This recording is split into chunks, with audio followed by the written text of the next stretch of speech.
purposely lying about the Green AOC was caught red-handed, purposely lying about the Green Party. AOC claimed that Dr. Jill Stein was predatory because she does nothing but show up every 4 years to run for president. All you do is show up once every 4 years to speak to people who are justifiably pissed off, but you're just showing up once every 4 years to do that. You're not serious.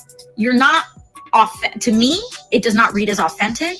It reads as predatory. So it was also clear that AOC didn't know that Howie Hawkins ran in 2020 and not Jill Stein. AOC's core criticism of the Green Party is that they don't run local candidates. They only focus on running for president every 4 years. It's very weird that AOC would say that, because this is a picture from 2017 showing AOC volunteering her time to help a local Green Party candidate. The Green Party has also won over 1,500 elections on the local level. So why is AOC purposely smearing and lying to her supporters about Dr. Jill Stein and the Green Party? AOC is literally taking the same trajectory as Kirsten Sinema. AOC's job is to be the attack dog for the uniparty war machine.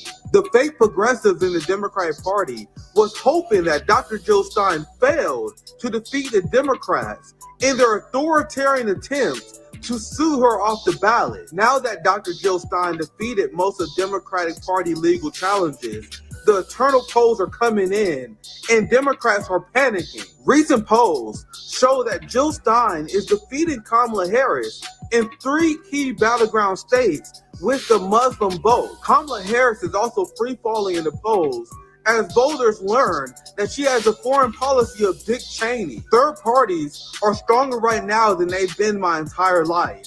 It's crucial that we give the people a chance to vote for an anti-genocide option.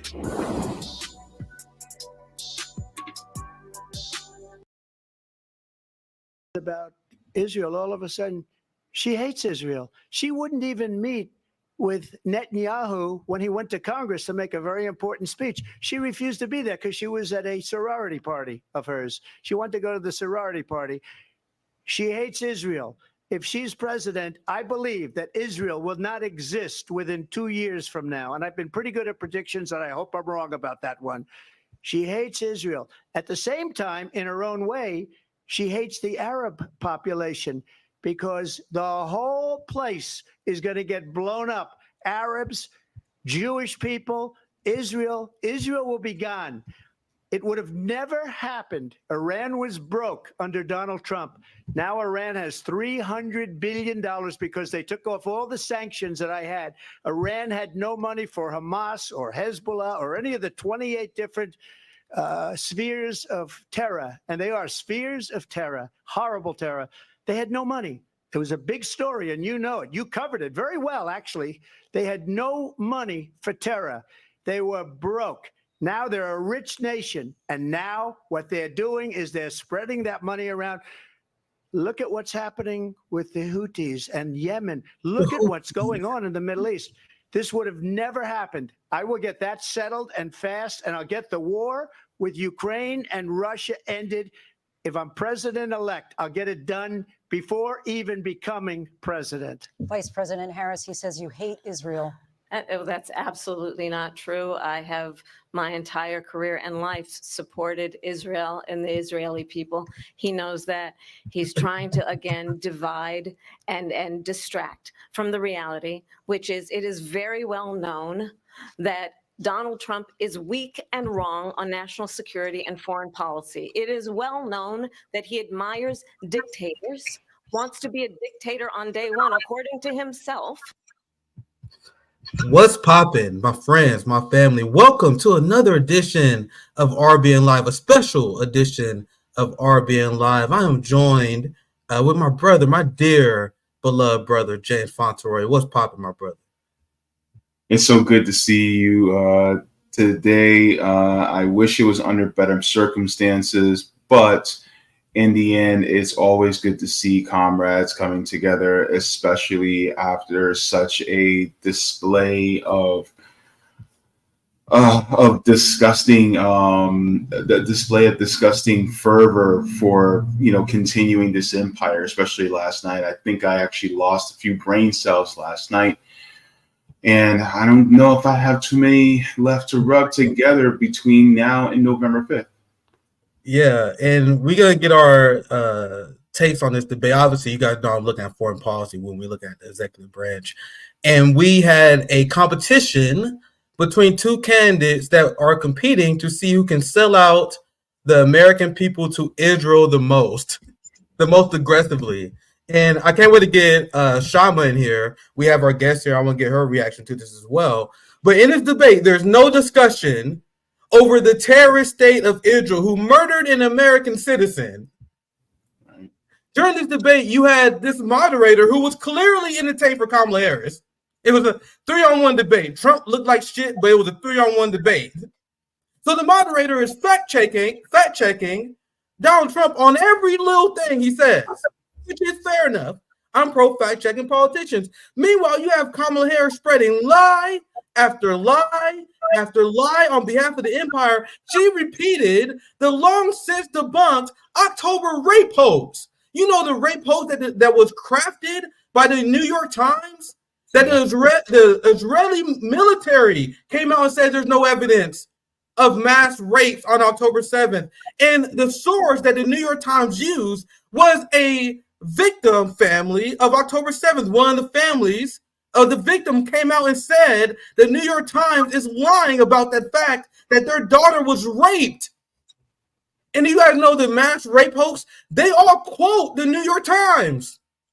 The same New York Times that was forced to retract.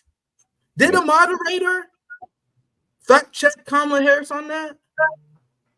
And what's interesting? Moderator, I'll pass you, JB, and we get our guests. I'll pass right to you. It's almost like the moderator is sending a message that lying on behalf of the empire is 100% okay.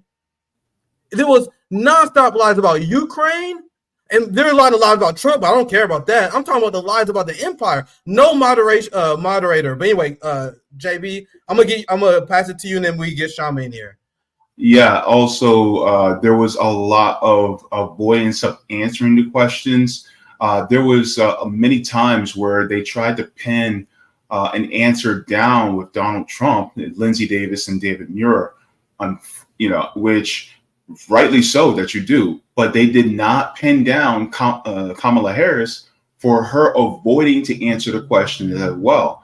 So it's like if they're going to avoid answering the questions, or if they're going to lie, pin them both down. But that's not what we saw last night. I want to bring my guest in here, an amazing friend of RBN, organizer, activist, co-founder, Worker Strike Back, and dear friend of the RBN community. It's always great to have you on. Kshama Sawant, welcome to RBN. I want to get your reaction.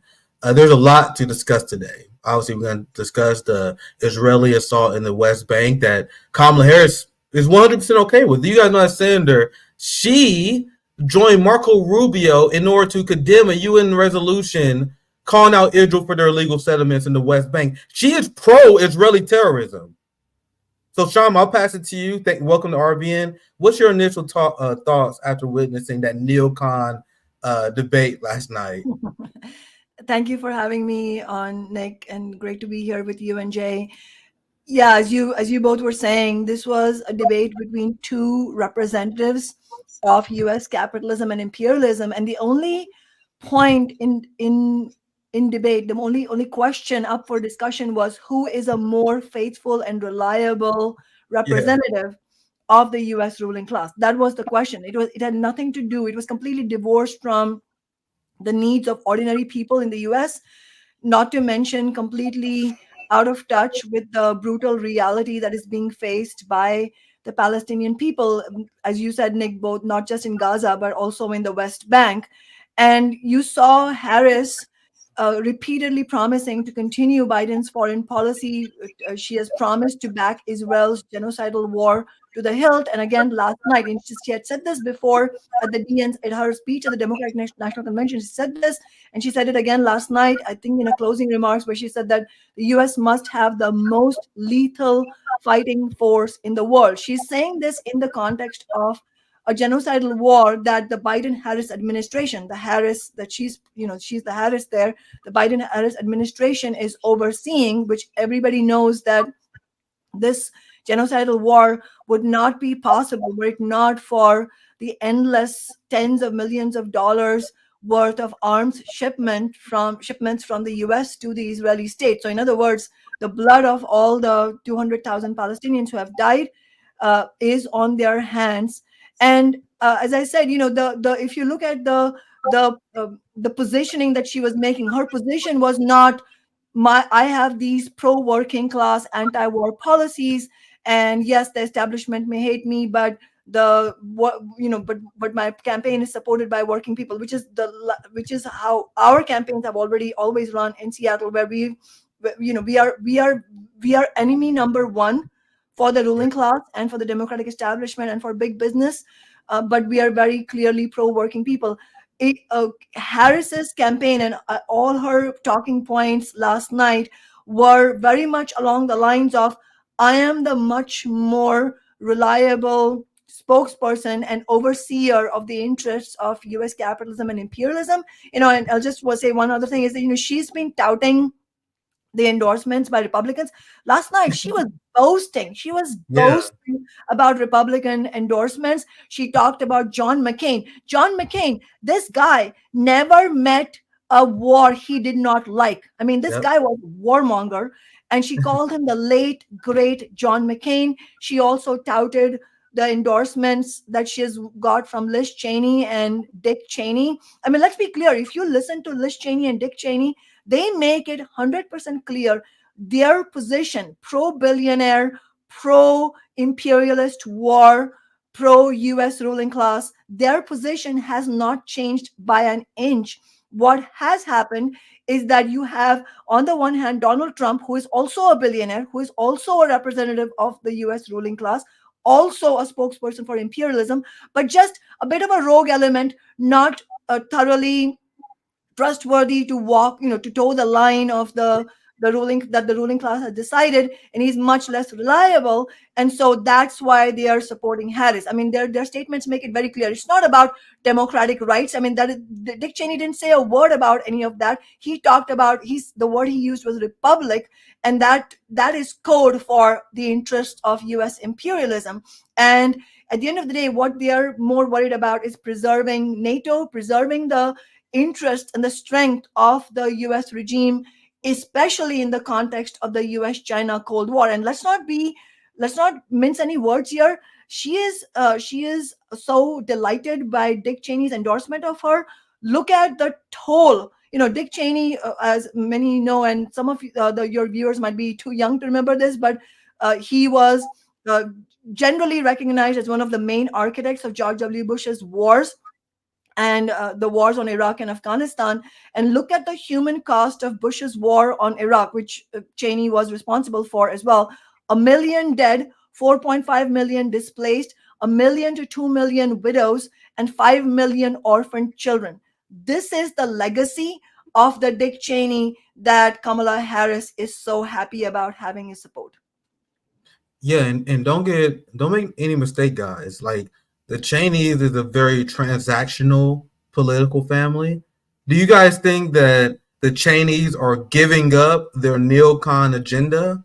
They feel comfortable and they're endorsing Kamala Harris because she, during the debate, the same way, like during the DNC convention, she made it clear that her foreign policy agenda is one that opposes peace. It's never-ending conflict against Russia, never-ending conflict against the enemies of the Zionist entity. She promising a muscular foreign policy the same way that Hillary Clinton did. But I want to get my brother James in here before I move on. James, anything you want to chime in on? Yeah, as far as Dick Cheney's concerned, Dick Cheney was also a war profiteer. He was also on the board of Halliburton. So the thing is like every single time a war happened, he made money.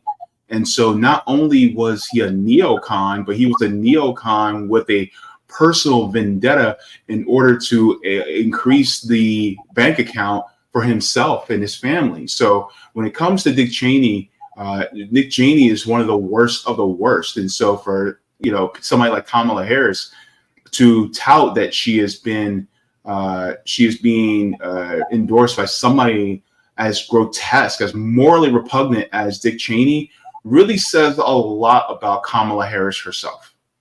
And can I just interject one other thing on that Absolutely. on that note, that there is such a continuity of war and brutality and destruction throughout these administrations, right? And it really is linked with capitalism and imperialism, and there's no way to end any of this unless we overthrow capitalism itself and fight to win global socialism. But look at how it's obviously, they at the time when George W. Bush and Dick Cheney were running, as presidential candidate and running mate, at that time, some of us will recall at that time, Ralph Nader, who was running as a left independent candidate, he was absolutely demonized. He was demonized by the Democratic establishment, by calling him the guy who made it possible for Cheney and Bush to come to power. And they are, of course, I mean, it's of course just really ironic and shameful that they are now celebrating Dick Cheney's endorsement of Harris.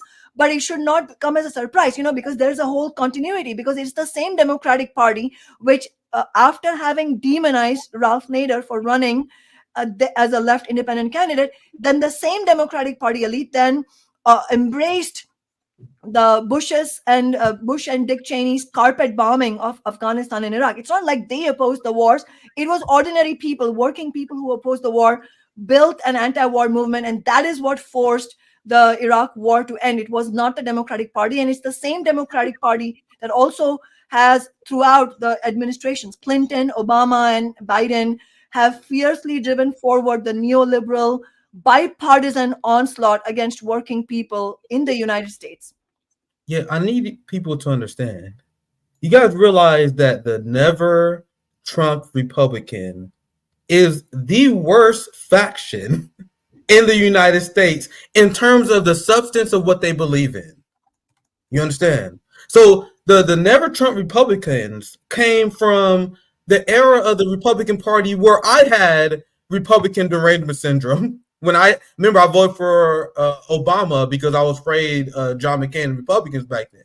Like, this was the Cheney wing, the Bush wing of the Democratic Party, who fled the Republican Party only because they was humiliated by Donald Trump when he embarrassed Jeb Bush, who they supported.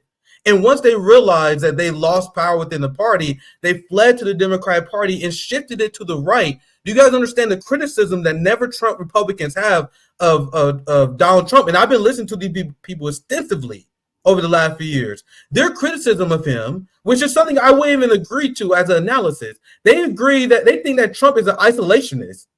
Like, they fear Trump because they think Trump will end the wars. You guys understand that's their criticism of him, right? Liz Cheney says it all the time. Liz Cheney says she don't like Trump because he's going to end the NATO alliance. He's going to create an era of isolationism. Even though Trump on the debate stage was bragging about how he got NATO more funding. He was as anti-Russia as any politician since Bill Clinton. But it's never enough because, as I said before, the never Trump Republicans are the most crazy people in politics. And Kshama, I'll pass to you for any final thoughts you have. Before I'm going to show one more clip of Kamala lying about October 7th. But before I do that, Kshama, anything you want to chime in on? Yeah, it's actually related to the same issue of the debate and the genocidal war. I just wanted to also bring in, because I think this is very, very important for all our discussion on the left, that abandoned Biden, I'm sure your viewers know already, abandoned Biden activists have now relaunch themselves as Abandon Harris because they're very clear that there is no change in the genocidal war policies between Biden and Harris, and that come January, it is going to be a genocidal warmonger in chief. Whether it's Harris or Trump, it's going to be a genocidal warmonger in chief. And Abandon Harris released a very important statement this morning in response to the debate. And in that, I just want to read a couple of sentences from that. It's a really good statement. And in that statement, they say, what's happening in Gaza is not just an issue. It is the issue in the election. Anything less is a betrayal of humanity. And by that, they mean abandoning Harris and Trump is a necessity. Like that, you cannot say you are supporting the end of the genocidal war and then you turn around and vote for a genocidal candidate. It has to be a red line, and that's what they're talking about. And I just also wanted to say that it's really important that organizations like Abandon Harris also take the additional step of endorsing Jill Stein, because we are not going to achieve our objectives of like as they have said themselves, Abandon Harris have said that one of their objectives is defeating Harris in Michigan. I don't think that is possible unless we really explicitly campaign not just to abandon Harris, but to support the strongest, most viable pro-worker, anti-war, left independent candidate, and that's Jill Stein at the moment. It's important for us to maximize that vote as a step towards building an anti-war movement that is actually powerful enough to end this genocide. Yeah, in the light of the carnage in Gaza, and as I'm a Marxist, I'm a revolutionary, and when you read theory, they make it clear that we need a scientific understanding of revolution, which means not just looking at analysis of the past, but you must look at the capitalist structures that you are currently up against. Look at the culture of your country. See how you can coalesce what your best actions of revolutionary movement is. That's why revolutionary movements in China will look different. Revolutionary movements in South America may look different than revolutionary movements in Europe. You need to currently assess the best actions that you can take as a revolutionary in living within the empire. My calculation, I'm not saying I'm correct because I'm just a human, I'm flawed, but according to my analysis, I think the most important thing is to meet the material conditions of the American people, which is what we are doing at RBN chapters. That's why I highly emphasize people get involved in mutual aid. And because the empire went so insane, I think it's very crucial for us to form an anti-genocide coalition, because this genocidal campaign against Gaza is not only morally depraved, it's legally depraved, it's intellectually depraved, but it's also an omen and a sign of things to come. It's a message from the empire and the ruling class that this is what we will do to you if you ever resist our structure. Now is such a time for revolutionary change because people are awakened on this issue like never before, that we can build a coalition on this issue, on the issue of ending genocide, reining in U.S. imperialism and colonialism, and then expand from there. And I think that's one of the best strategies that we can engage in right now. Stein is a serious candidate that has the establishment sweating. I want to get my brother James, I want to get Kshama's thoughts on this as well, because I've been explaining how the reason why we had AOC come out and smear Joe Stein. So when I saw it, I was like, yes! I was like, got you. Because that's an admittance that she's a threat. And you know AOC got the order because the eternal pose was devastating. And now they're starting to release why they started lying about Jill Stein. Big shout out to Sabi for flagging this to me. Jill Stein leads Kamala Harris with Muslims in 3 battleground states. And the reason why I abandoned Harris, and correct me if I'm wrong, but I remember when we had our rally in Chicago, Kshama, the founder of Biden Harris was a speaker, and he gave a powerful speech. It was an honor to shake his hand and tell him that I'm standing in this fight with him. But the reason why this is probably the strongest moment for third parties ever, because they're not calling for just nihilism. They're not calling for a defeatist attitude. What they're doing is they are mobilizing a coalition against a genocidal regime. So who am I as a revolutionary if I don't support this movement? Do you guys see how I'm thinking about this? But I know Kshama and James got a lot to say. I hope my thought process and why I'm moving the way I'm moving making sense. With this kind of revolutionary action, I would be a failure of a revolutionary if I didn't do everything I can to help it out, and that is my position. Kshama, James, anything? We on a tangent, but I'm enjoying it. So, anything you want to add before I continue? Yes, I would like to add that AOC coming out against Dr. Stein and the Green Party is a sign that AOC is more afraid of you voting for Jill Stein than she is of you staying home. Absolutely, James. Absolutely. That's such a great point. Yeah, she is more afraid. So here's the thing. If they could fight, if staying home was worse for the Democratic Party, they will be fighting tooth and nail to get you to come out. They're not really fighting tooth and nail, right? But they do fight tooth and nail in the courts to get the Green parties off the ballot. They've done it in places like in Nevada. They did it in places like Georgia. And they're constantly trying to make sure that they're not on the ballot because they realize that there is a groundswell. And one of the things I spoke to you, Nick, earlier before we went live is that I also think that a small victory was had by third parties last night because both parties, major parties, are so horrible that people are now desperate for a third option. And this is why people like me, Kshama, and Nick are here to tell you there is a third option. You do not have to settle for genocide. You do not have to settle for austerity. You don't have to settle for people who don't care about whether you live or die. And I think that's really important. So you got to remember, your vote actually for a third party or independent actually matters more than staying home. Yeah, that's a very important point that Jay, you made, that if voters staying home was more of a threat, then they would actually be attacking that point. And I also wanted to highlight, based on what you both were saying, that look how cynical, how nakedly cynical AOC is, that she doesn't really care what happens to working people or what they actually do. All she cares about is that they don't not vote for Jill Stein. And, in service of her support for Harris, her cheerleading of Harris.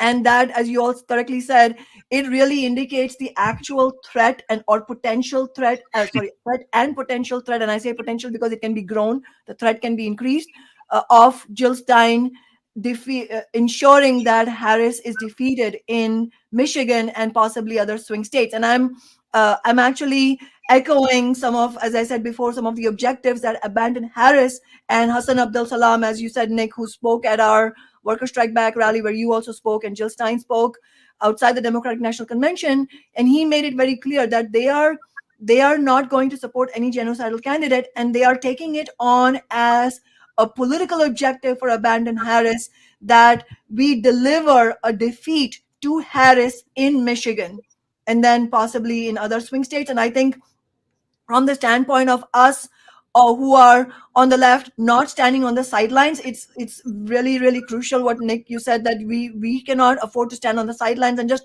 hold forth intellectually about the war and socialism and so on, but not actually act in a concrete manner, like do what is needed to be done today. And what is needed to be done today is absolutely uniting on a principled basis in order to carry forward the anti-war movement in the best way possible right now. And that means fighting for every single vote for Jill Stein. That means joining abandoned Harris in their mission to defeat Harris in Michigan and other states. And the polls are really important. This is why the Democrats are genuinely worried about the Muslim American support, and that includes Palestinian and other Arabs and also non-Arab Muslims.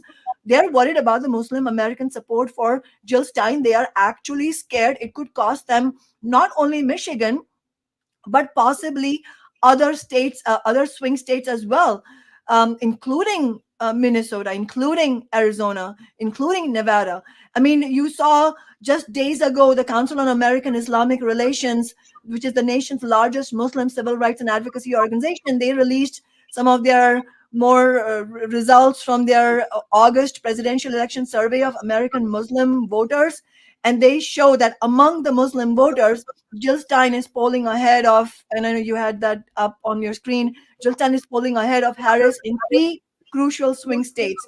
Stein is polling at 35% in Arizona, at 40% in Michigan, and at 44% in Wisconsin.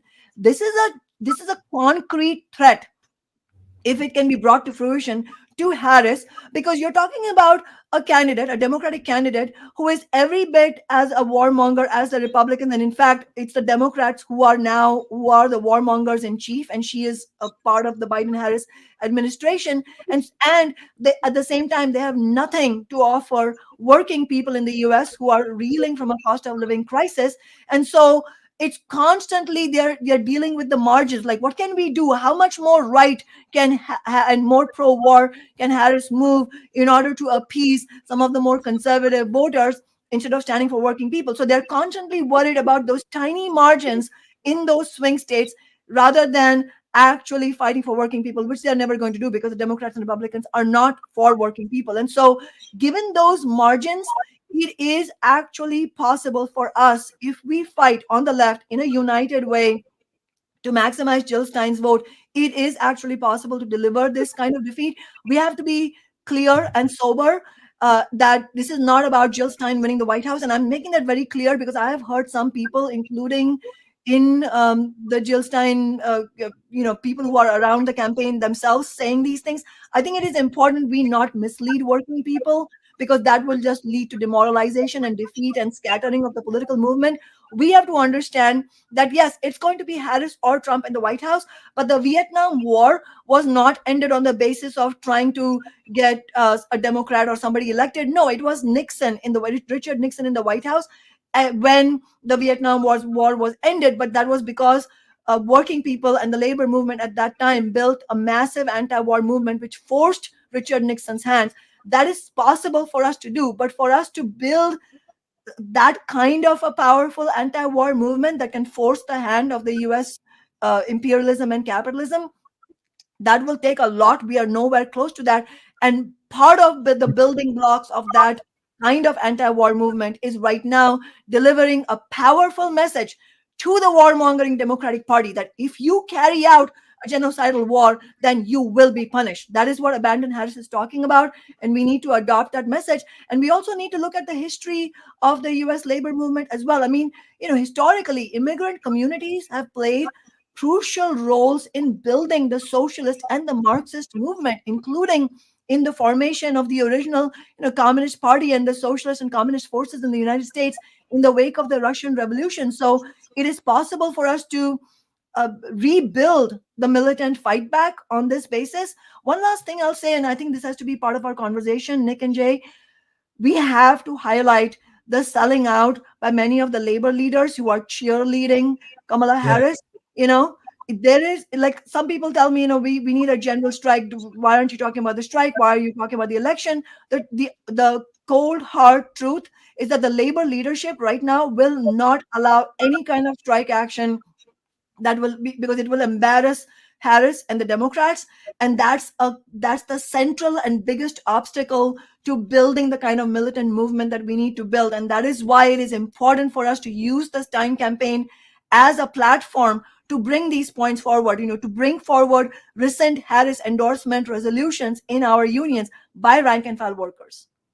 Yeah, James, I really want you. Go ahead, brother. Go ahead. Yeah, I just really want to bring out this really quick point, because a lot of people are going to be naysayers and say, "Oh, well, we have to save democracy. We have to save democracy. This is why we can't risk it with Donald Trump." And here's my question to those people: you want to save democracy by subverting democracy away so that you take the Green Party off the ballot? Is that how you save democracy, by taking democracy away? How does that save it? And I want people to really ask themselves that. It's like, why is the Democratic Party so keen on getting the Green Party off the ballot? Why are they so keen? And why are the Republicans also doing the same thing to the Libertarian Party? So the best way to save democracy is to participate in democracy by going to other choices outside of duopoly. That's how you save democracy. It's a very important point you made, James and Shama. There's a lot to break down there, especially the final point you made about the labor aristocracy, the labor leadership that sells out the working class. I remember the true dumb left, the Bernie Sanders left, the people who hate RBN guts for calling them out for organizing with Democrats. I remember they tried to smear me one time. They were like, "Oh, look, Nick attacking unions," because I had a critique that the labor leader and leadership don't reflect the will of the working class. And it's been something that was considered out of bounds. And this is because of liberalism, that you don't question union bosses. Union bosses is what led to the decline in unionship. A lot of people lost faith in unions because capitalists infiltrated the same unions that was ran and organized by socialists and communists. It was infiltrated in the 70s. And in the 80s, they locked hands with the Reaganite capitalist class in order to strip away union rights. This has been going on for decades, my friends. The betrayal of the labor aristocracy. And that's why it's very important to keep our pressure on them. Another point you made, Shama, and this is what I was discussing earlier, and this is why it's ridiculous to build within the two-party structure, the Democratic Party, because if you was building a movement within the Democratic Party, they tell you when to stop. Remember when Bernie was running against Democratic Party and it was March and he got destroyed in Super Tuesday and his supporters was begging him to stay in, and then Democratic Party said, "Bernie, you drop out." And Bernie said, "Yes, sir." When Marianne Williamson, when the primaries ended, exactly what we predicted on RBN, what happened? Marianne Williamson quit. She quit, and now she's on Team Kamala. Exactly what we told you guys will happen. So what's the difference between a third party and someone running within the Democrat Party? This is what a lot of these people don't understand. This is what the Crystal, the Cow, the Vanguards, all these PMC class traders, scumbags, they don't understand. Because when you run as a third party, we don't quit. And this is to your point that we're being honest to the workers about what's going to happen. Yeah, Joe Stein not going to be a president, but we're building a movement. That shit don't even end at November. At December, we're still building the same anti-genocide coalition. In January, we're still building. The election is just an opportunity, my friends. That's how I view it. People are paying attention. There's a lot of political theater going on. Great. We got the attention of the proletariat. Let's use this as an opportunity to organize and bring people in. Then once this little fucking rigged game is over, once the political TV is done, then we will continue to organize our movements and fight the establishment. That's what it means to organize as an outside movement to the establishment, which is what I think a third party, I should emphasize, a socialist third party really is, because, capitalist third parties, they just want to become part of the duopoly for the most part. There was a rant. I saw you unmute, Shama. Feel free to chime in if you want to. I'm gonna move on to a few other things as well. But anything else you want to add? I'm enjoying the free flowing conversation here. But go ahead, Shama. So go ahead, Shama. I was just going on your point about what we need to, why we are advocating for the campaigning around Jill Stein is because that's part of our building blocks to build the anti-war movement. And to be clear, we're not just talking about voting for Jill Stein. Obviously, that's the bare minimum that people need to do: abandon Harris and Trump and vote for Jill Stein. But we want to build this movement that is powerful enough to actually deliver a defeat to the ruling class. That means doing much more. So in order to build this anti-war movement and in order to take the advantage of, as you said, the heightened attention of a mass of working people from now until November 5th, we have a lot of work to do. We need to carry out an active campaign of door knocking, tabling, phone banking, explaining to people why it is important that they get involved. And as RBN already knows, and RBN is part of this, we're not just talking about we are talking about maximizing the vote for Jill Stein because that's a concrete component of what our strategy for fight back. But that is not the only thing we're talking about. We are also talking about that as a stepping stone to building an organizing conference in February where we want thousands of people to come and discuss the next steps, because again, the anti-war movement has to continue to build. The war will still be on. The genocidal assault on Gaza and the West Bank is going to be continuing. We're going to need to continue to build that fight back. And at the same time, we have to also make sure that people who are paying attention to politics and who want to get involved also understand that the fight against the genocidal war is very much linked with the fight against the cost of living crisis, the working place injustices that ordinary people, ordinary Americans face on every single day. I just wanted to mention that at the same time that we are building this anti-war movement, at this moment, we also have the machinists, 30,000 machinists at Boeing who are about to very likely go on strike on Friday, and it has every potential to be a major strike. They have been completely sold out. I mean, they have been absolutely assaulted. I mean, talk about a brutal assault on living standards. And that big assault happened the same year actually that I was first elected on the city council, in the autumn of 2013. That's when the assault started. And that was done by Boeing executives with the full-fledged public support of the Democratic Party-dominated state legislature in the state of Washington and Democratic Governor Jay Inslee. So it was a full-scale, grand-scale sellout of the machinists at that time, with the Democrats actively allowing them to do it. I mean, actively actually encouraging them to do it. And the sellout was in the form of obviously wages that have completely not kept up with the horrendous cost of living, but also the destruction of their defined benefit pension. There was a time, not many will remember now, but there was a time when the machinist job was a better kind of job. You could actually raise a family of children, send them to college. You could retire not in luxury, but you could retire relatively comfortably. Those jobs those jobs are not in existence anymore. I mean, if you look at the pay scales there, some of the newer workers, they don't start any more than the Seattle minimum wage, which is $20 an hour. It is absolutely scandalous. And on top of those wage freezes, they've also lost their defined benefit pension. So it is 10 years of anger and fury that has been bottled up, and workers are angry. They want to fight back. And what do you think John Holden, the president of the machinist union, is doing? He has cooked up this tentative agreement with the bosses, and he's telling the workers, you should take this. And at the same time, he's telling the corporate media in interviews, I know there's a strike going to happen. I can't stop the strike, but I still think the workers should take a deal. Like, he has no responsibility. He's just talk about basically just doing his dirty job, carrying water for the Boeing bosses, and then he'll probably go and get another job, another cushy job. I mean, he's paid probably $280,000 or something as the president of the union, whereas when his members are struggling for survival. And so there is now a real potential for an uprising from the workers. But again, it's going to be a question of leadership.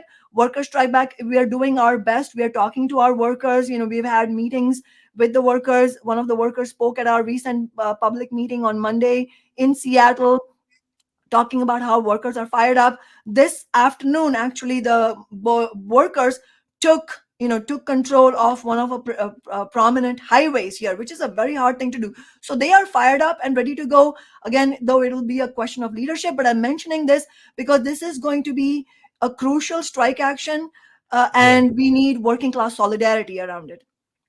And for the people, just to drive home the point about this problem of the labor aristocracy, you have do you guys remember the Kellogg strike? I'm gonna ask you guys just a rhetorical question. Do you guys remember what happened to the Kellogg strike? I know a lot of people don't know. A lot of people don't know the answer to that question, because it was something that everyone in the fake progressive media covered. We did coverage of. We had the people from the Kellogg strike on the General Strike Summit. It's how I became very well informed about the issue. And during the General Strike Summit, we had a Kellogg strike organizer that explained that there was this tension between the workers and the lead union bosses. Once again, RBN, we're the only people that was covering this. Meanwhile, everywhere else in progressive media, they pretend that there's this harmony among unions. And the same people who I will give them credit for raising awareness about the Kellogg strike, as soon as the Kellogg strike ended, they stopped their coverage of it. That's why a lot of people don't know how it ended. Do you guys know how the Kellogg strike ended? They have a plant right here in Joplin, Missouri. It's only about an hour away from where I live. The union bosses came in and undercut the demands of the workers. So they got a deal and they got a small wage increase, but it was a fraction of what the worker was originally asking. So then you had TYT, Sam Cedar, and all these sellouts then doing a video that said the Kellogg workers won. And that's how these labor struggles have been covered in left media and how labor organizers have been on the left in the United States for years now. So thank God we have Kshama. Thank God we have people who are actually critical of the unions, because unlike social democrats and the fraudulent socialists, we don't have a worship of the labor leaders in labor aristocracy. But I'm gonna do a hard pivot for a second time. And Kshama, just let me know how you're doing on time, because we still got a little bit to cover here. But just let me know how you're doing, because there's a lot to discuss. I'm gonna do a quick acknowledgement to super chats, and then we're gonna continue. Thank you for $5. I appreciate the consistent super chats, my friend. I refuse to throw Palestinians under the bus in the hopes that RFK and Trump aren't stereo liars who say they want to end the Ukraine war. Well said. Thank you for $5. Thank you for $5 as well for Tuzo. We're in the 44th year of the Reagan franchised administration. Well said. Now I'm going to do a pivot to something I mentioned earlier. And we're going to get to the story of the American who was killed by Israel. I know you knew as well, Kshama. But let's start from here, because I want to rewind it a bit. I'm enjoying this free-flowing conversation. I will let it go. But I'm going to get back to the original presentation of Kamala's unhinged foreign policy. And I want to show you guys the receipt, because I mentioned earlier how Kamala Harris, during her answer about Gaza war crimes, the only time that was asked about should Israel do anything, she immediately brings up the mass rape post. So let's play the video, and then I'm going to chime in and do this little mini segment and get you guys in. Well, let's understand how we got here. On October 7th. For one, that's a lie, because she started her answer with, let's remember how we got here. October 7th. No, we got here because the illegal occupation of Gaza by Israel. We got here because the original promise of Zionism wasn't even kept. We explained on RBN before the original agreement that was never even valid, because it came off of the cuts of a genocide, was that Israel is established with the contingency of a Palestinian state being created. The Palestinian state was never created and was never given sovereignty by Israel, which led to the legitimate resistance of the Palestinian people. So here is another lie that Kamala Harris says, that this whole conflict started on October 7th, which leads to the question of why didn't the moderator fact check her? So you guys see how RBN will moderate this, because I'm 5 seconds in. And I will already my fact check, bell, pause. What do you mean it started on October 7th? Do you know that the UN recognizes that Palestinians have a legal right to self-defense? Do you disagree with the assessments of the person who coined the term genocide, who agree with the fact that Palestinians, ma'am, do you agree with that? See, that's what real journalists would do. That's why you need working class journalists. But let's get back to it. I'm sorry to stop it so fast. I just want to highlight this point that Kamala was allowed to lie about everything regarding foreign policy. She couldn't even make it 5 seconds without telling a lie. Well, let's understand how we got here. On October 7th, Hamas, a terrorist organization, slaughtered 1,200 Israelis, many of them young people who were simply attending a concert. Women were horribly raped. And so absolutely, I said then, I say now, Israel has a right to defend itself. We would. And how it does so matters, because it is also true, far too many innocent Palestinians have been killed, children, mothers. What we know is that this war must end. It must end immediately. This is BS when you are sending unconditional weapons. And remember, her AIPAC handler boyfriend, husband, Doug Emhoff, went on corporate media to reaffirm the fact that Kamala Harris will continue unconditional support for Israel. So let me continue. I'm going to give you a response in here as well. So I'll let it finish, and then I'll get you in here, Kshama, for any initial response. It will end is we need a ceasefire deal, and we need the hostages out. And so we will continue to work around the clock on that.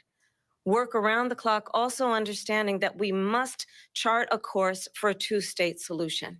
And in that solution, there must be security for the Israeli people and Israel, and in equal measure for the Palestinians. But the one thing I will assure you always, I will always give Israel the ability to defend itself, in particular as it relates to Iran and any threat that Iran and its proxies pose to Israel. But we must have a two-state solution where we can rebuild Gaza, where the Palestinians have security, self-determination, and the dignity they so rightly deserve. President Trump. So many things wrong there. I want to get my panel in here, but when Kamala Harris says she supports a two-state solution, you guys understand that's undermined by her support and the Biden administration support for Israeli terrorism in the West Bank. Israeli terrorism in the West Bank is meant to undermine the two-state solution. Remember, Kamala Harris supported Marco Rubio condemning the UN for attacking Israel for that. And I also covered how the Biden administration is continuing to arm Israeli terrorist units in the West Bank that they know has committed war crimes. So before I continue, I can run on this all day. Before I continue, I want to get my panel in so I don't go too long. James, Kshama, anything you guys want to add before I continue? Because I still want to dismantle this video. Kshama, James, anything you want to chime in? Going once, going twice? I'd like to add, but James, you want to do that first? Okay, sorry, you're on mute, but I think you said you're okay. Yeah, I really I think that's a very important point, that this did not start on October 7th, and it's true that they did not fact check her. It was fact checking of Trump, and Trump had lots of crazy things to say, but she was spewing out lie after lie as well, and this was one of those untruths. This did not start on October 7th. The roots of this are in the 75-year-long brutal occupation, which US capitalism and imperialism have backed from the very beginning. In fact, it's not only that they were backing as an afterthought. The Western and British and US imperialism were the main instigators who made this happen. They did not play a side role. The existence of the state of Israel itself is and has been a project of Western imperialism. It's as simple as that. And they, this was, and so by that measure, this was not what's going on right now is not self-defense. It is the continuation of the logic of the brutal occupation. And at this moment, obviously, it is genocide. We know the statistics. 200,000 Palestinians have been killed. Entire bloodlines have been lost. 10% of the population has been wiped out.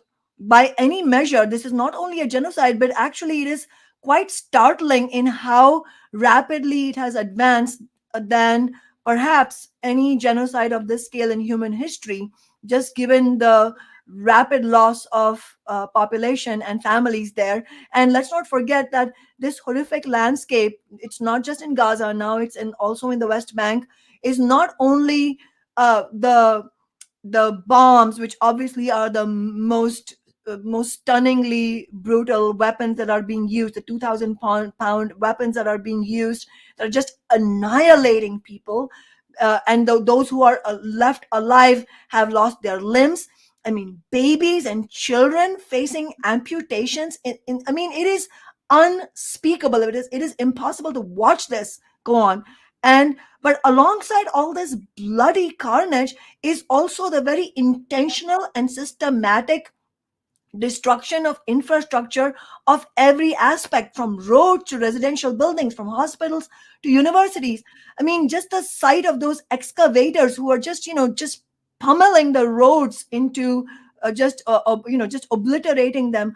All of this itself is responsible for claiming tens of thousands of lives, literally due to lack of water, food, sanitation, and mobility. This is not self-defense. We can talk about the terrorism by Hamas, and I've been very clear, Workers' Strike Back has been very clear. We do not support any type of terrorism.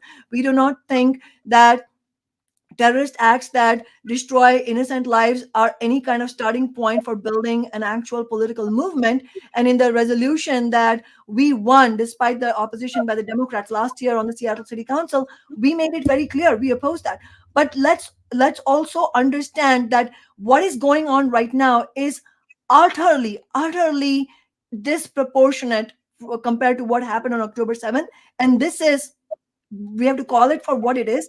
It is state terrorism. You don't have to be a Hamas supporter, and we don't support Hamas. It's a reactionary anti-worker force, but we have to call what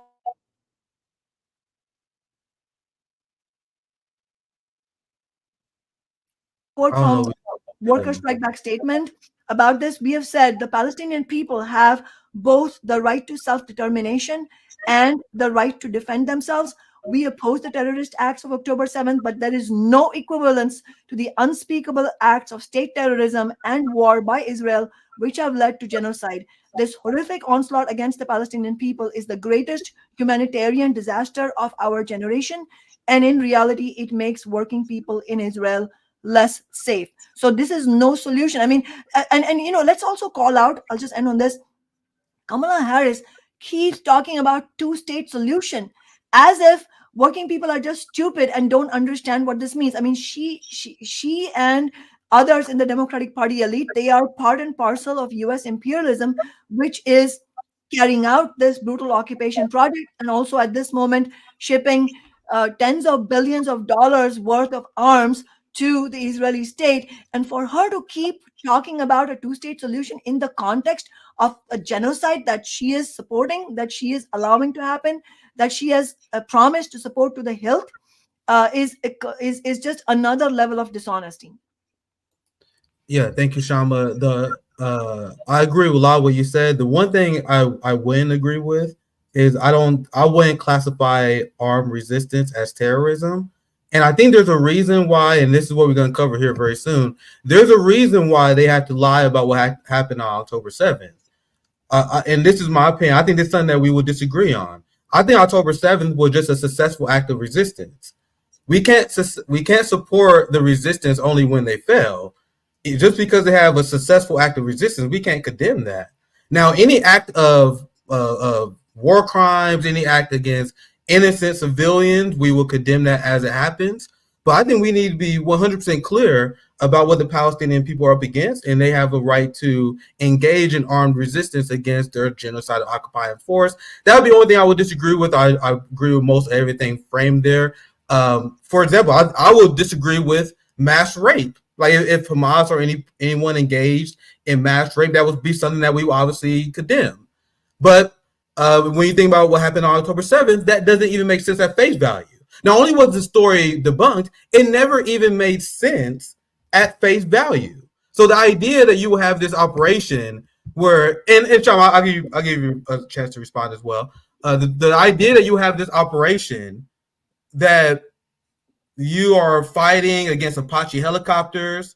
You have armed Israeli settlers, a lot of the casualties who were shooting at you as well, the IDF shooting at you. You have timed checkpoints, as multiple investigations show that their operations to take hostages would require speed, means you need precision, you need to be very technical.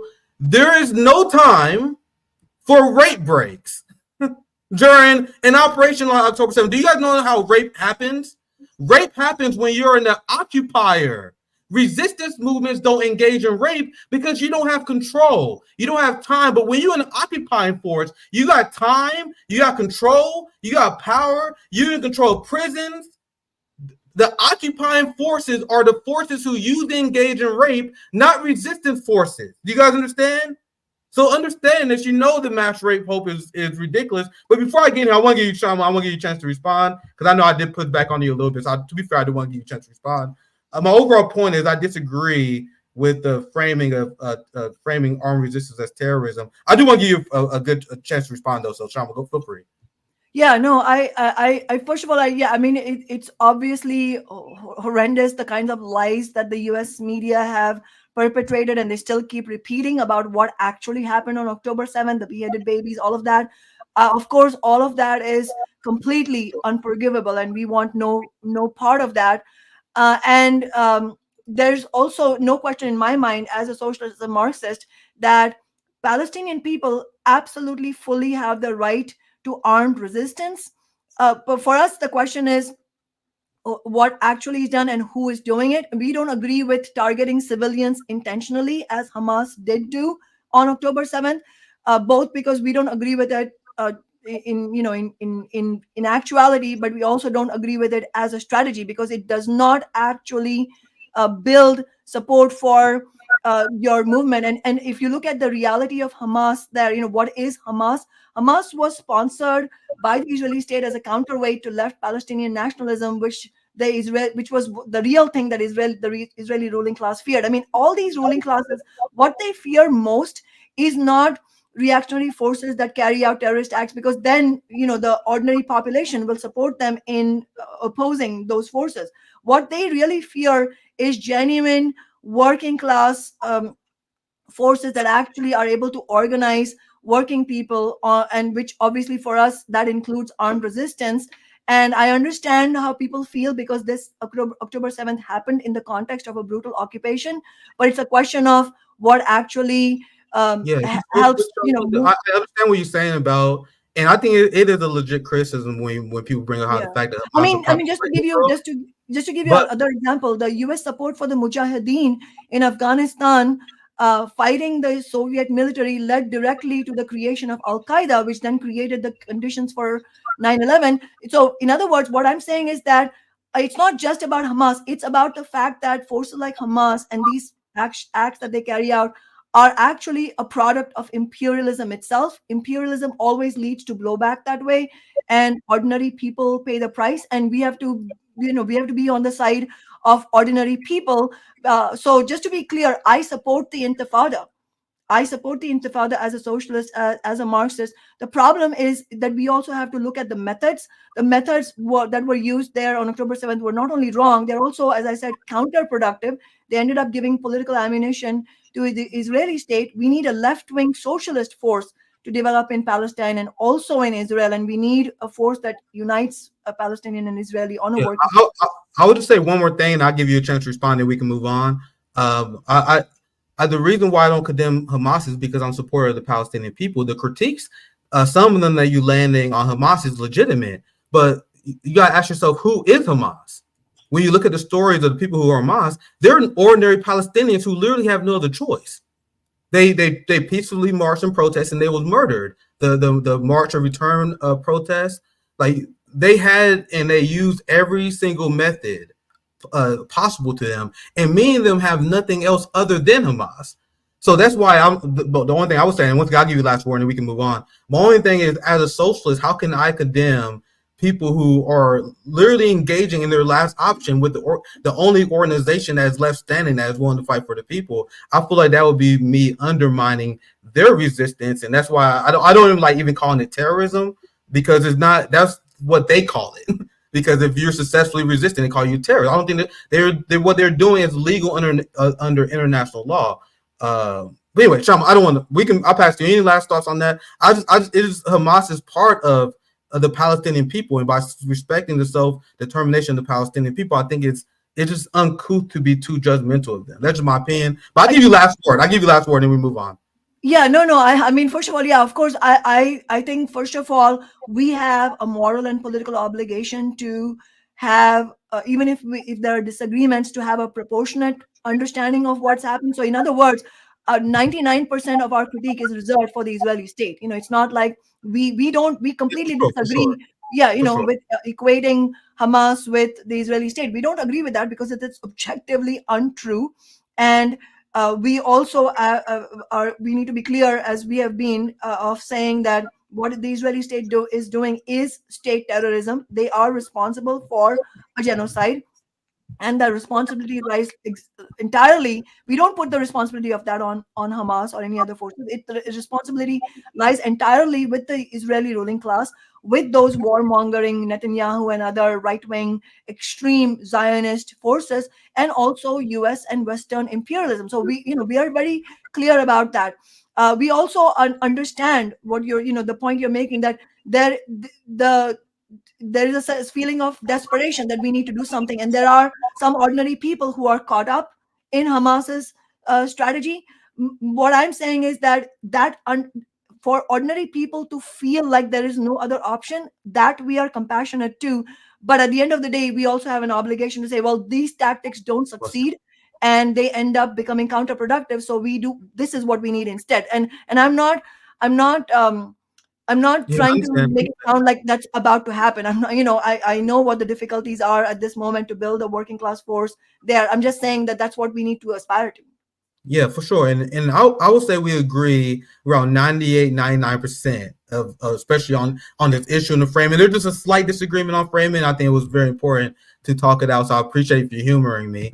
But once again, I think based on vast majority of things you're saying, 98, 99%, I am 100% agreement. I think you have a legitimate argument as well. Just a little bit disagreement on framing. Now let's get back to the substance and the issues here. This is the state that that Kamala Harris said she will support unwavering.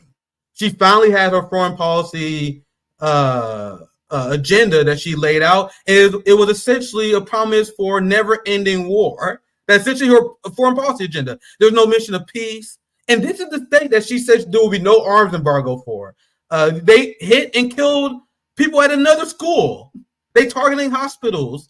You know what I mean? This is unchecked barbarism that must be defeated because we have the ruling class that is in full rebellion against international law. They're trying to bring us back to the Stone Ages with it. That is another reason why we can't allow them to be successful.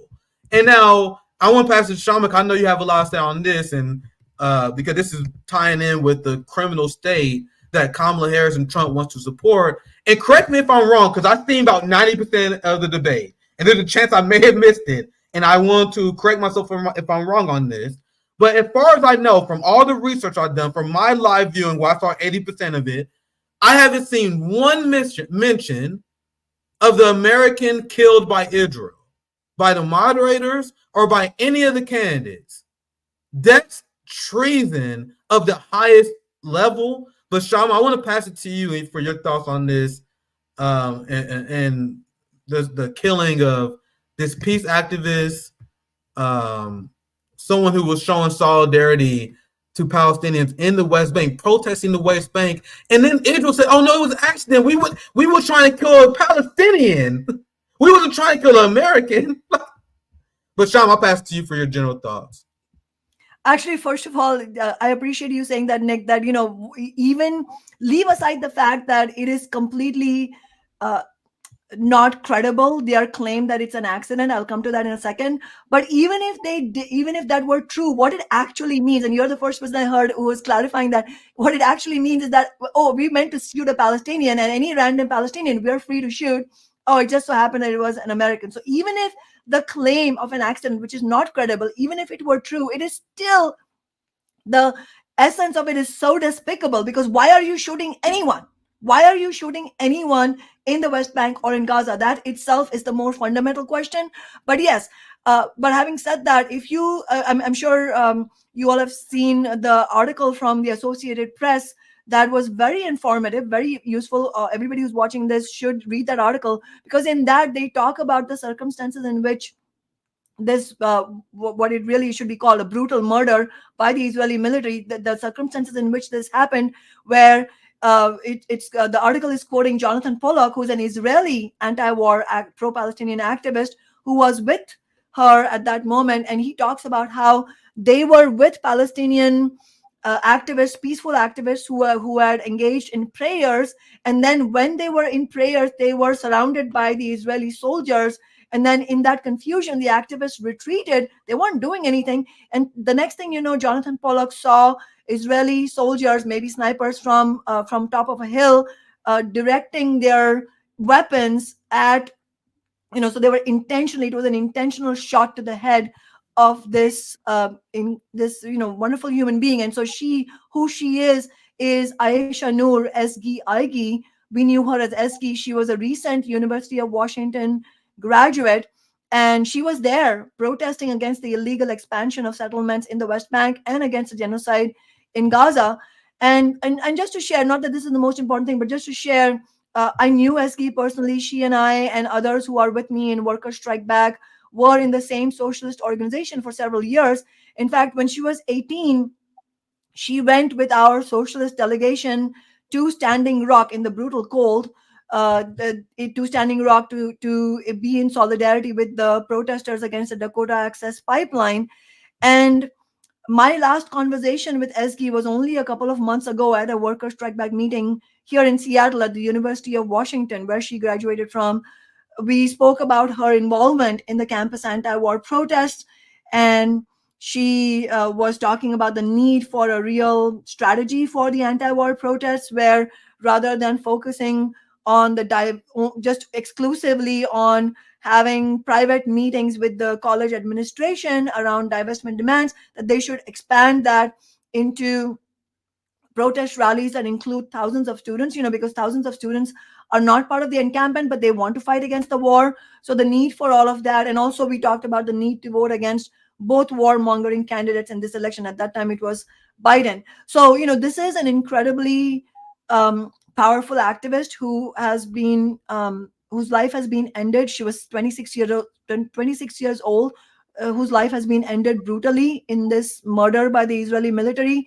So it's important that her family know our deepest condolences go to her family, and we know, we can feel it ourselves. It's such an enormous loss for everybody who knew her and to the whole movement. But the other point I wanted to add is that what's striking to me most of all in all of this is that even this brutal murder of an American citizen has not slowed the advance of the bloody policies of the Biden-Harris administration, even 1 inch. And a State Department spokesperson was asked by the press that, don't you think that this is a double standard, that if any other regime had carried out such an attack and murder of an American citizen, wouldn't the American state be up in arms? And this guy started hemming and hawing and talking about, well, that was not intentional, that was accidental, and it was not, we condemn terrorism, but this was not terrorism. And of course, my response to that is, it is absolutely terrorism. It is terrorism by a state that is backed by U.S. imperialism. She was shot while protesting Israeli settlements in the West Bank. Is Hamas in the West Bank? Now Israel is launching a full-fledged offensive in the West Bank now. Yeah. And they're killing Americans. Go ahead, Kshama. Feel free to chime in if you want. No. I was just going to say that, to your point, that actually their grotesque offensive against the West Bank, it actually completely pulls the lie on this whole idea that it's about Hamas. It is not about Hamas. It is about actually, in many ways, really obliterating the Palestinian population from there. In fact, it is much more disturbing than that. In reality, it really feels like, and everything the Israeli ruling class has done sort of points towards this.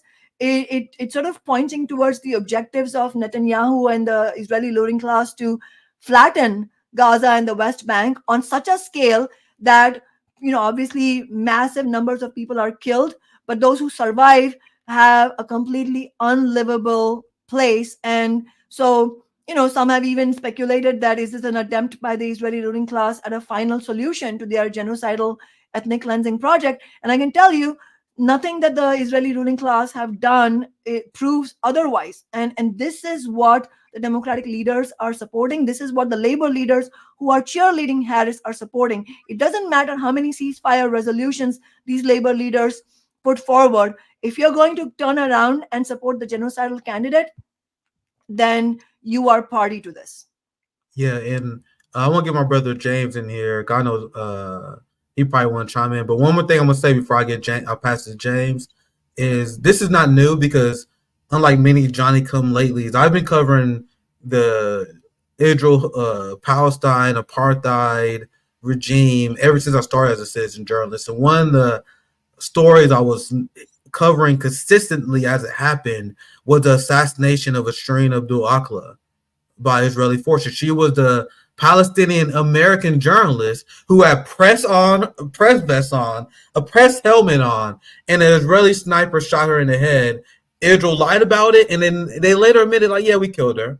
And what Biden did the entire time was to protect and shield Israel after they murdered Train Abdul Akla, showing their hands that they will allow Israel to murder anyone, including Americans, without any consequence.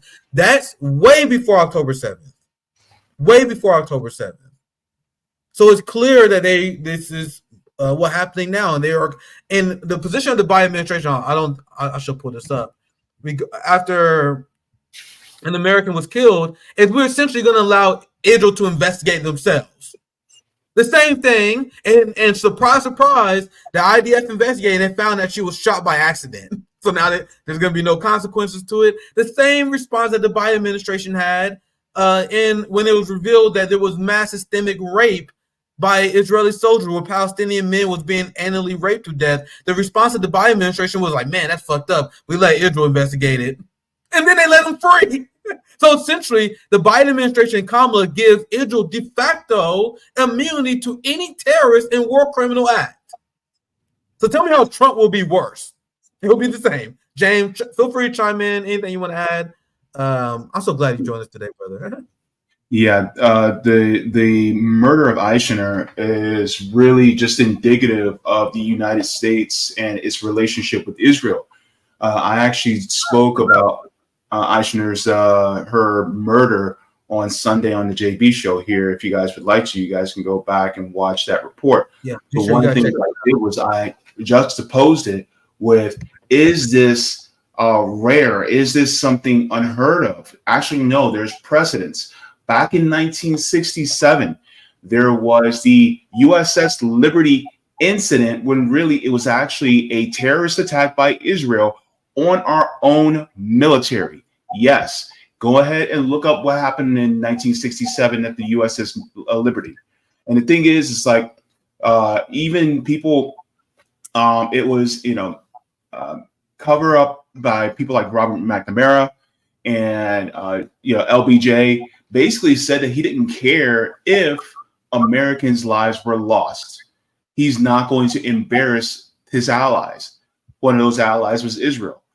And so the thing is that the ruling class is using Israel as a means to govern over a particular area, to hold fast of a particular area so that they don't lose power over those resources. And to anybody who is Israeli, who is Jewish, that thinks that Israel is absolutely necessary, I'm going to tell you this right now, and I want you to listen to me very carefully. The United States government does not give a damn about Jewish people. If they did, then they would not be supporting the Nazis in Ukraine. If they cared about Jewish people, then they would not be pushing you to go into forced conscription to fight against an occupied people, risking your lives for illegal settlements and occupation. They do not care about you. You are a means in order to keep hold of a land so that they can actually extract the liquefied natural gas in the region, so that they can extract the oil off the coast of Gaza, so they can build the Ben Gurion Canal, so that they can compete with the Suez Canal in order to create more wealth. It is ultimately never about you. It was never about actually, it was never about appealing to, your right to land. It was always about what these corporate parasites want to extract from an indigenous population. This is no different than what they did here on this land. This is no different than what they did on the continent of Africa. And now they're trying to continue this settler colonial project that's going on in places in East Asia, in West Asia, like in Palestine. So, and this is exactly what they're trying to do in Russia too, because ultimately that's always what it's about. So it's just like what our comrade Sabi Sab says, follow the money. And that's exactly what this all has to end up being. So we have to talk about it. Yeah, very well said, James. I'm gonna get into one quick. This will be the last thing I'm gonna share because I want Kshama to respond to this, because I've been trying to explain how we're the authoritarian country where the average citizen, don't have any say in policy at all. And there's a reason why the establishment try to get you to avoid talking about foreign policy. They say, oh, well, you can't confuse Americans with foreign policy.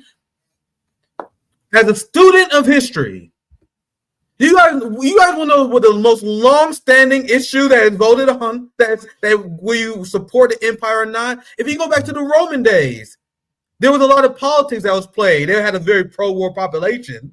You know what I mean? Like you had these term limits where people will be in charge for 1 year, so they were trying to conquest to gain political support. So the point I'm making is that for the history of humanity, people voted on and they supported leaders based on what they did in terms of foreign policy. But it's only recently that the ruling class convinced people that it's not something worth discussing. When you look at foreign policy, Americans in agreement with peace. I have flipped countless people, like many black people who support Obama. I told them when he did the Libya, that was done. I told them how he bombed hospitals, dropped so many bombs he ran out. And then the average person, when I tell them about the facts of Obama's regime, they be like, man, I don't like him no more. You know, it happens all the time. That's why they purposely avoid it and talk about the culture war. And when you ask Americans about how they view about the war, it's astounding. And the numbers, even of Republicans, is astounding. Because the Biden administration, including liberals, conservatives, the people who are in the matrix, the two-party duopoly matrix, they want people to believe that anyone who don't support Israel genocide, people who call for arms embargoes, ceasefires, that we are pro-Hamas terrorists. Yeah, see, I'm on the radical side of this. But most people are not supportive of Hamas. I am, but most people not. They just simply want an end to the genocide. When you look at the numbers here, you see that the majority of voters in swing states, around 75 to 80%, support an immediate ceasefire in Gaza. But what's important is look at the Republicans. Isn't that something? Like when you look at the Republican side here, you see that in Wisconsin, 68% of Republicans support a ceasefire. What? Remember I did a hotspot months ago that showed that 53% of evangelical white Christians supported a ceasefire. The evangelicals, the most diehard Zionists, are like, man, I fucking hate Palestinians, but I don't want you to genocide them. So I am making this point to show and explain to people how the populace is ready for a peace movement. Congress and our ruling class has a 13% approval rating, and they engage in foreign policy that is not in line with the American people. So we cannot allow them to gaslight us that we are in the wrong, that we're the traitors. No, you're the traitors if you support the war machine. So that's my last rant. And Kshama, I wanted you to react to this because the reason why I went through the polls is because I'm seeing an amazing opportunity to build an anti-genocide coalition, third-party movement based on those numbers. There are MAGA people, it showed in the polls I just showed you, and I show all the time on Twitter, I see, who oppose Israel, who oppose the wars, but they vote for Trump because of a pronoun, because of trans people. But anyway, I'm ranting. Kshama, I know you got a lot to chime in on.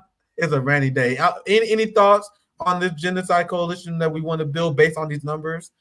Yeah, first of all, yeah, the numbers are decisive. I mean, if you just stepping back, if you look at the history of U.S. public opinion on the issue of the Israel-Palestine conflict over decades, this is actually, we are in a historic moment. To have a majority, I mean, leave aside the arms, which is a more powerful statistic, but even before that, the fact that the majority of Americans were against the war and they want a ceasefire, Yep. It is a majority, and that majority has kept growing. This is actually historic, and we need to recognize it as such, because this is the public opinion. It's the opinion of the majority of working people, despite all the fear mongering, all the constant sort of bombardment on the media about just pro-Israel talking points and really demonizing Palestinian people, presenting a dehumanized position about the Palestinian people. Despite all of that, you are seeing an American population, working people that are against the war and want a ceasefire, and now a majority that supports ending the arms shipments to Israel. And it has to be said that the the resolutions that have been put forward by labor unions in favor of ceasefire, and also the letter that seven big unions sent, public letter that they sent to Biden, where they said we want an immediate halt to all arms shipments to Israel. This is a product not of the labor leadership wanting to put pressure on the Democratic elite because they are tied at the hip to Democrats. That's not their intention.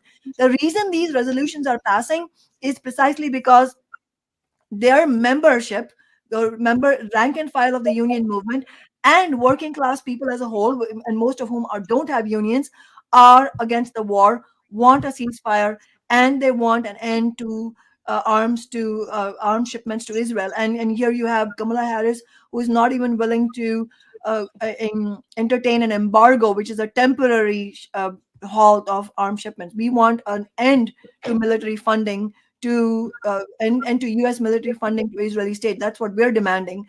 But all of this does show that this is a unique moment in history to build, as you're calling, an anti-genocide coalition, and we can't lose this moment. And that is why we are so strenuously urging that people at this moment. I mean, it's a two-pronged thing. At this moment, that we built for every possible vote for the strongest anti-war left campaign, which is Jill Stein, and use that momentum to build for a big and anti-war pro-worker organizing conference in February. That is in that's my way of saying we need an anti-genocide coalition, because no organizing conference is going to be possible without building that kind of principled coalition between different forces, where it's important, as we just did today, talk through our differences, have an honest discussion and debate, and at the same time understand that we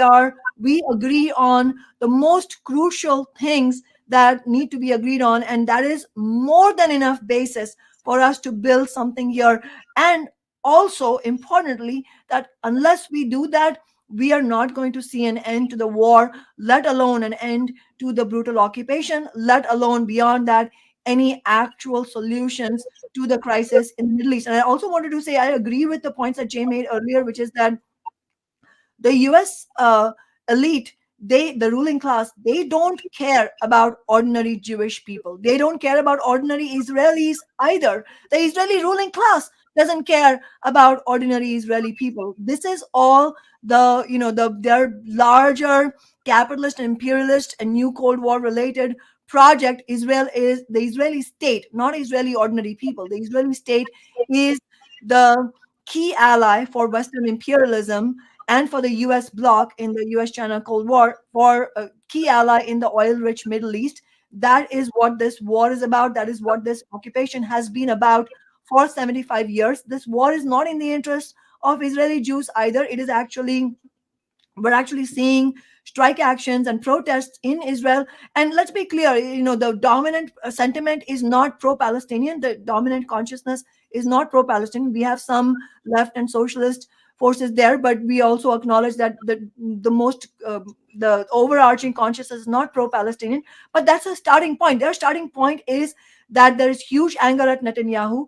The Israeli working people are squarely blaming him for this disastrous war. They can understand that there's no solution to bring even their hostages home, because he cares about his political career and he is wrapped up in the right-wing Zionist ideology, and that they hold him personally responsible for the hostages dying, and they don't think that this war is winnable. It reminds me of what many of us have read about, that in after the Tet offensive in Vietnam, opposition to the Vietnam War in the US began to broaden out. And the immediate sentiment was not solidarity with the Vietnamese people. That did happen, but on the whole, the starting point was that American working people began to conclude that the war wasn't winnable, that American troops were coming home in body bags, and this was just a complete quagmire, and that we need to get out of this. And that is a starting point that we need to take, and that goes directly to your point, Nick, about how to build this anti-war coalition. We have to understand that there is going to be a very broad unity on achieving a ceasefire, on ending arms supplies to Israel, and we need to build on that. We cannot squander that, because there is a unique opportunity right now. Yeah, very well said, Kshama, Sawant, and it's always a pleasure to have you on. Always a pleasure being community with Worker Strike Back. Once again, I was talking about this with Jill Stein, just in Chicago, just the combination of having Kshama tearing down the house, then I tear down the house, and Jill Stein tear down the house. I was like, this is the coalition that we are talking about, and this is what have the two-party duopoly dead enders in panic mode. Like, this is why they have to attack and smear the Green Party. That's why you're seeing this massive dose of political nihilism being dumped on the public by Sam Cedar and the Majority Report, talking about why we shouldn't build third parties, or David Doe and Mike Figueredo, who made similar videos as well. They are being ordered to do that. They wouldn't do that if they didn't see this groundswell of political enthusiasm. We won't be held back by the toxic nihilism of these social democrats who want to go through the same thing over and over again, going through the Democratic Party and advocating, pushing the Democratic Party left. They tried that before, and the only thing we got is a genocide. So it was great to have you on, Kshama. James, I want to get you in here. One thing I do want to plug, this is what I will be doing tomorrow, and James, I want to ask you to plug what's going on in JB and Savvy tomorrow. I'm honored to be the keynote speaker at the Leonard Peltier 80th birthday celebration. President Biden refused to grant him clemency. They have a big announcement. I don't know what it is yet. They announced it during their live stream. They have it in live stream. I need to post a link so you guys will have it or whatever. There'll probably be a live stream to honor his life, but also to raise awareness about political prisoners. I was discussing the Huru 3 and their case, which they are teaming up with Leonard Peltier, the Huru movement, who always has solidarity with them. We highlighting the plight of the Huru 3, Leonard Peltier, and political prisoners. Something I've been passionate about since I started as a citizen journalist. You guys know I covered the Pendleton political prisoners. It's something that I've been consistently hammering from Julian Assange, Mumia, James. You did a great video segment about Mumia a while ago as well. It's something that we want to hammer home, that we need to be in solidarity with political prisoners. So there will be no stream with me tomorrow because I will be the keynote speaker for this. So I'm very excited. You guys can tell. I'm just honored to be walking in a shadow of the footsteps of my revolutionary leaders, calling for revolution in Chicago, speaking to my brothers and sisters fighting against political oppression. So that's my plug. Kshama, I'm going to ask you to do a final plug as well. But James, anything you want to add? What are you guys doing for Sabi and JB, or anything you want to add as we wrap up here? Yeah, so tomorrow, as it stands right now, we have a guest tomorrow. It will be Christian Smalls, who is part of the Amazon Labor Union. So we should be having him on tomorrow evening at 5 p.m. Eastern. So be sure to tune into that. Also, of course, you guys know I also read books on my channel, so I will be getting into that as well. If you guys have not already, you guys can also go to my channel as well, that I also do readings on my channel. And of course, I'll be doing news stories this Sunday on RBN. So you guys can tune into that. Yeah, just so I can get Kshama the last word. Any you want to promote Worker Strike Back? Anything else you want to shout out as we wrap up the stream? Well, in addition to all the efforts that you both are making, we also have Worker Strike Back meetings tonight in Kansas City, actually at 6 p.m. local time, so Central Time. And then we have another meeting in Boston happening on Sunday on September 15th at 2 p.m. and again, Eastern Time, that's local time.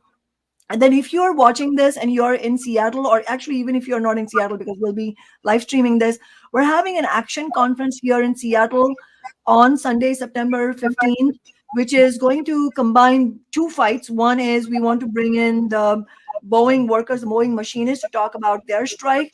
And we are also, as you all already know, we are fighting attacks by the Democratic Party in Seattle against our $15 minimum wage victory. And we need to still ramp that up, because if we don't, then big business and Democrats will push through this despicable attack on our historic minimum wage victory. So we need to fight that. So if you're watching this, it doesn't matter where you are, we'll be live streaming. You should join us. Yeah, well, so make sure you guys check out Workers Strike Back. Yours truly was on one of their live streams before, so make sure you guys check all the work Kshama do. I stand solidarity. I am strongly supportive of the work of Workers Strike Back and what you guys are building. So thank you guys for joining us once again. Make sure you guys check out the Jamie and Savage show. Apparently, got to have Chris Moss. That's dope. So that's tomorrow. Friday, I'm having I had a guest out, just rescheduled. Dr. Sabrina. She's an academic anti-colonial scholar who was a victim of Zionist retaliation and capitalist censorship. She lost her job, and she had a viral tweet where she explained how hard she worked to get her position, how much she cared about her students and her work. But if she had to get fired to stand up against genocide, she would do it any day of the week. So we respect that energy. She'll be on Friday. I was scheduled for Monday, but we had to move it back to Friday. So I'm looking forward to that. So a lot of great content coming up for RBN. Thank you guys, my friends and family. Have a good one. Take care. Thank you so